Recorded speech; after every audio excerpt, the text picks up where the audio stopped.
미국이 앞으로도 베네수엘라 등 제재 대상 국가를 위해 원유를 운송하는 선박을 압류할 계획으로 알려졌습니다. 국제부 연결해서 자세한 소식 알아보겠습니다. 이지윤 기자. 네, 미국이 베네수엘라 등 제재 대상 국가를 위해 원유를 운송하는 선박을 계속 압류할 계획으로 전해졌습니다.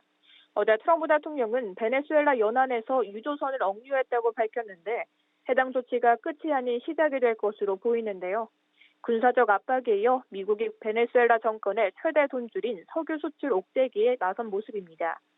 베네수엘라산 원유를 운송하는 선박을 차단하기 위해 미국은 당분간 직접 행동에 나설 것으로 예상됩니다. And we're not going to stand by and watch sanctioned vessels sail the seas with black market oil. 이번 조치는 베네수엘라와 이란산 원유의 최대 수입국인 중국으로 제재 대상 원유를 운송하는 이른바 그림자 선단도 겨냥한 것으로 보이는데요.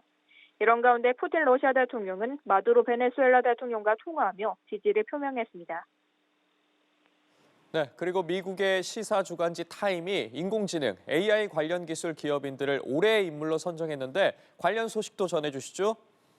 네, 미국 시사주간지 타임이 세계에서 가장 큰 영향을 미친 올해의 인물로 인공지능 AI의 설계자들을 꼽았습니다.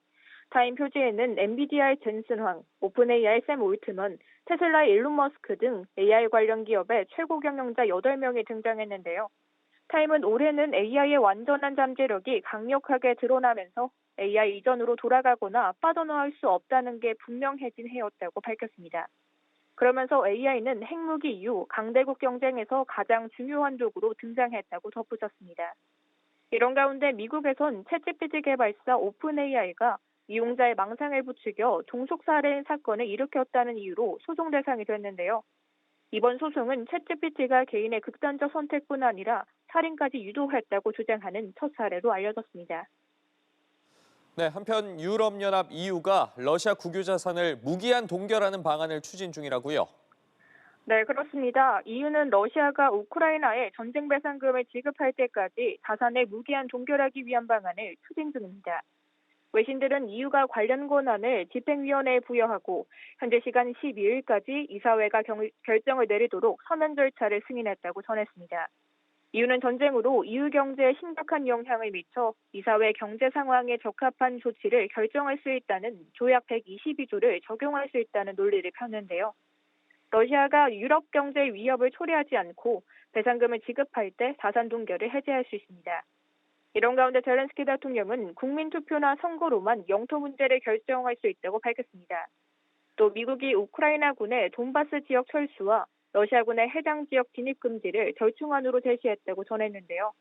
젤렌스키 대통령은 우크라이나가 철군한 만큼 러시아도 철군해야 한다며 돈바스를 누가 감독할지 등 의문이 많다고 지적했습니다.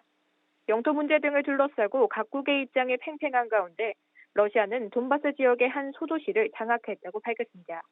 지금까지 국제부에서 연합뉴스TV 이지윤입니다.